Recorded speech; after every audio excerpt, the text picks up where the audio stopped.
নতুন ভোটার হবেন? আপনার জন্য সুখবর। আগামী 20 জানুয়ারি 2025 থেকে বাড়ি বাড়ি গিয়ে নতুন ভোটার হালনাগাদ কার্যক্রম শুরু হতে যাচ্ছে। নতুন ভোটার হওয়ার জন্য আপনার বয়স কত হতে হবে, নতুন ভোটার হওয়ার জন্য কি কি কাগজপত্র আপনার হাতে থাকতে হবে, এই ভিডিও থেকে জানতে পারবেন।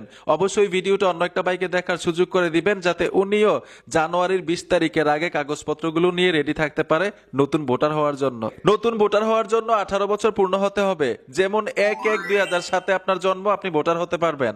নতুন ভোটার হতে কি কি কাগজপত্র থাকতে হবে? অনলাইন জন্ম সনদ, বাংলা ও ইংরেজি সকল শিক্ষাগত যোগ্যতা সনদ যদি থাকে, পিতামাতার জাতীয় পরিচয়পত্র, বিবাহিতদের জন্য স্বামীর জাতীয় পরিচয়পত্র, জন্ম সনদ, তারপর নাগরিকত্ব সনদ মানে চেয়ারম্যান সার্টিফিকেট, বিদ্যুৎ বিল, পূর্বে কখনো ভোটার হননি এই মর্মে ইউনিয়ন পরিষদ চেয়ারম্যানের প্রত্যয়ন, সরকারি হাসপাতাল থেকে রক্তের গ্রুপ পরীক্ষার সনদ।